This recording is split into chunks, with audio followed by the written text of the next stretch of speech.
Kings বিক্ষোভ আসলে যুক্তরাষ্ট্রের সাম্প্রতিক সময়ে গড়ে ওঠা একটি তৃণমূল ভিত্তিক রাজনৈতিক আন্দোলন, যার মূল বার্তা হল আমেরিকায় কোনো রাজা নেই, অর্থাৎ একজন নেতার হাতে অতিরিক্ত ক্ষমতা কেন্দ্রীভূত হওয়া গ্রহণযোগ্য নয়। এই স্লোগানটি সরাসরি বর্তমান প্রেসিডেন্ট ডোনাল্ড ট্রাম্পের বিরুদ্ধে ব্যবহৃত হচ্ছে, কারণ তার সমালোচকরা মনে করছেন তিনি রাষ্ট্র ক্ষমতাকে অতিরিক্তভাবে নিজের নিয়ন্ত্রণে নিতে চাইছেন। এই আন্দোলনটি কোনো একক দল বা সংগঠনের নয়, বরং বিভিন্ন প্রগতিশীল, মানবাধিকার, অভিবাসনপন্থী এবং যুদ্ধবিরোধী সংগঠনের একটি জোট। এর মধ্যে ইন্ডিভিজিবল এর মতো সংগঠন গুরুত্বপূর্ণ ভূমিকা রাখছে। পাশাপাশি সাধারণ নাগরিক, শিক্ষার্থী, শ্রমিক, অভিবাসী অধিকার কর্মী সব মিলিয়ে এক ধরনের গ্রাসরুটস বা তৃণমূল থেকে উঠে আসা আন্দোলন এটি। বিখ্যাত ব্যক্তিরাও এতে যুক্ত হয়েছেন, যেমন অভিনেতা রবার্ট ডে নিরো, রাজনীতিক লেটিশিয়া জেমস এবং নাগরিক অধিকার নেতা আল শার্পটন, যা আন্দোলনটিকে আরও দৃশ্যমান করেছে। এই বিক্ষোভগুলো কিভাবে সংগঠিত হচ্ছে সেটাও গুরুত্বপূর্ণ। এটি মূলত বিকেন্দ্রীভূত পদ্ধতিতে চলছে, অর্থাৎ কোনো এক জায়গা থেকে নিয়ন্ত্রণ নয়, বরং বিভিন্ন শহর ও অঙ্গরাজ্যে স্থানীয়ভাবে কর্মসূচি আয়োজন করা হচ্ছে। সামাজিক যোগাযোগ মাধ্যম, অনলাইন রেজিস্ট্রেশন, স্থানীয় সংগঠন এবং নাগরিক নেটওয়ার্কের মাধ্যমে হাজার হাজার ছোট বড় সমাবেশ গড়ে উঠছে। ফলে Washington DC, new York city, Chicago থেকে শুরু করে ছোট শহর পর্যন্ত একই দিনে বিক্ষোভ দেখা যাচ্ছে। ট্রাম্পের বিরুদ্ধে অভিযোগগুলো বেশ বিস্তৃত। প্রথমত, সমালোচকরা বলছেন তিনি স্বৈরাচারী আচরণ করছেন, যেমন নির্বাহী আদেশের অতিরিক্ত ব্যবহার, ফেডারেল সংস্থাগুলোর উপর সরাসরি প্রভাব খাটানো এবং রাজনৈতিক প্রতিপক্ষের বিরুদ্ধে আইন প্রয়োগের অভিযোগ।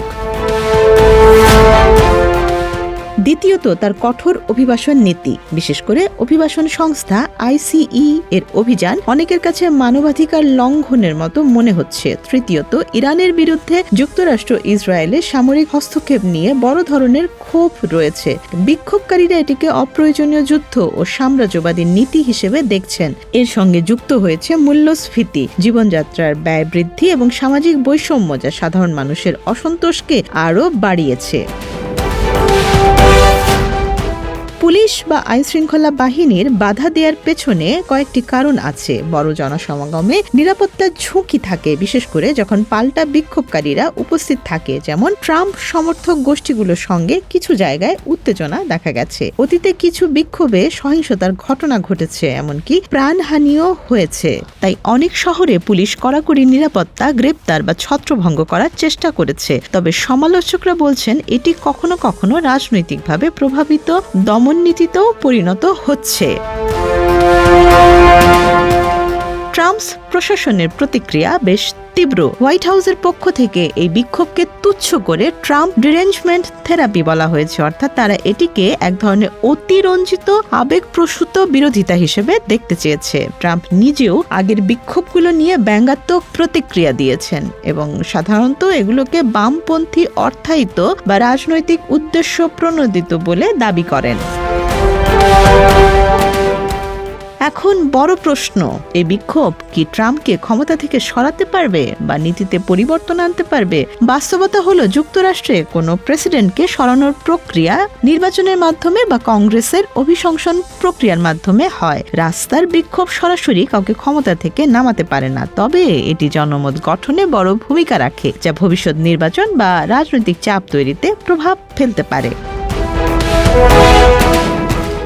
একইভাবে এই বিক্ষোভ কি যুদ্ধ থামাতে পারবে? এর উত্তরও সরল নয়। ইতিহাসে দেখা গেছে বড় আকারের জনবিক্ষোভ, যেমন ভিয়েতনাম যুদ্ধের সময়, সরকারকে নীতি বদলাতে চাপ দিতে পারে, কিন্তু তা নির্ভর করে রাজনৈতিক নেতৃত্ব, কংগ্রেস, আন্তর্জাতিক পরিস্থিতি এবং সামরিক বাস্তবতার উপর।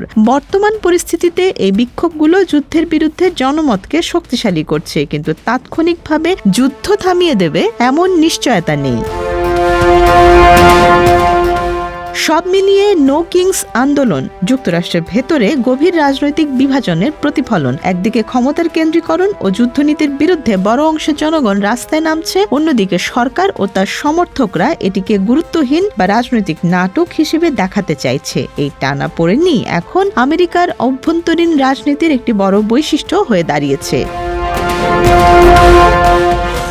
Desk report, Dhaka express.